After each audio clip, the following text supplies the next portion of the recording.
नमस्कार मित्रांनो, जसं की तुम्हाला माहिती आहे की मी पालघर आली आहे आणि पालघरला आल्यावर बीचवर जाणार नाही असं होणारच नाही. तर चला आज मी तुम्हाला घेऊन जाणार आहे केळवा बीचला. तर तिथे आपण पाहूयात की तिथे काय काय ॲक्टिव्हिटीज होतात आणि किती क्राऊड आहे. तर मग त्याच्या आधी आम्ही विचार केला की जाता जाता आधी आपण शर्मा खाऊन जाऊ. तर इथे एक हॉटेल स्पाइस हाऊस म्हणून एक ठिकाण आहे पालघरमध्ये. केळवा बीचच्या एक 10-15 मिनटं आधी येतं. तर तिथला शर्मा एकदम भारी आहे आणि नक्की मी तुम्हाला सर्वांना तुम्ही तो शर्मा ट्राय करा. तुम्ही तुम्हाला दाखवा. तर हे शर्मा हाऊसचं ॲम्बियन्स आहे, खूप सुंदर असं ॲम्बियन्स आहे. आणि हा आपला फुली loaded spice house special chicken Sharma, एकदम चीजी आणि मेयोनीज बनून मस्त तंदूरमध्ये चिकन. वाव, खूप सुंदर असा होता.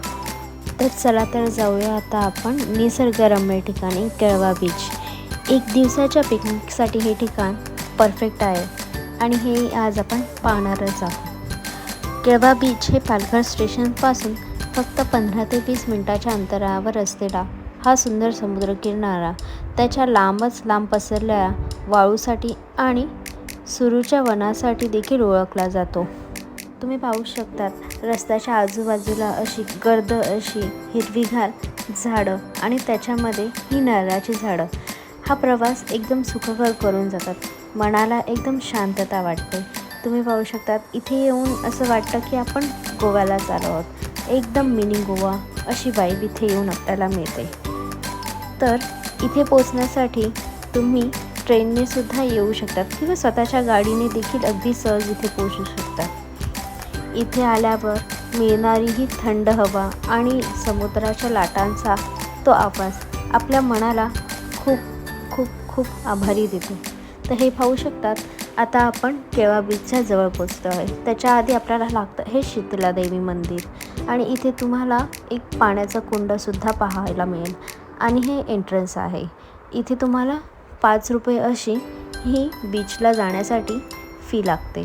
पर पर्सन 5 रुपये देऊन तुम्ही आतमध्ये प्रवेश घेऊ शकता. आणि इथून चालू होतो हा केळवा बीच.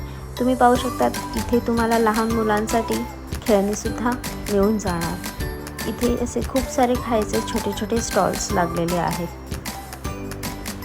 भाजीपाल्याचे स्टॉल आहेत, भुट्ट्याचा स्टॉल आहे, नारळाचा स्टॉल आहे. लहान मुलांना जी खेळणी लागतात तेही इथे बीचवरती खेळायला तुम्हाला मिळून जातील. मुंबई आणि ठाण्यापासून अगदी जवळ असलेले हे एक ठिकाण अतिशय सुंदर आणि शांत पिकनिक स्पॉट आहे.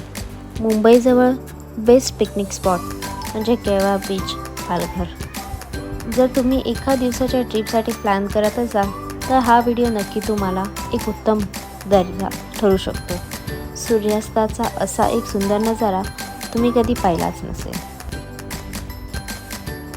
तर हे पहा आपलं एक स्वच्छ सुंदर आणि आयसोलेटेड असं केळवा बीच.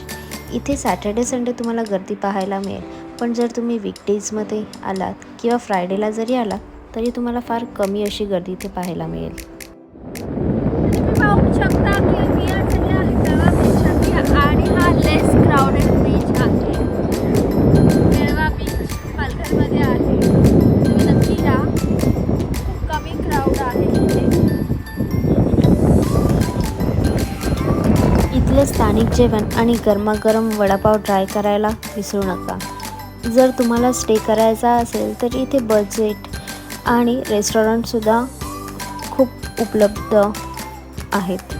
तुम्हाला भरपूर असे पर्यायही बघायला मिळतील. पण ह्या ट्रिपचं मुख्य आकर्षण म्हणजे हा गोल्डन आवर. केळवा बीचचा सूर्यास्त पाहणं हा एक वेगळाच अनुभव आहे आणि हा नजारा पाहिल्यावर तुमचा दिवसाचा थकवासुद्धा नक्की दूर होईल. लवकर प्लॅन करा केळवा बीच.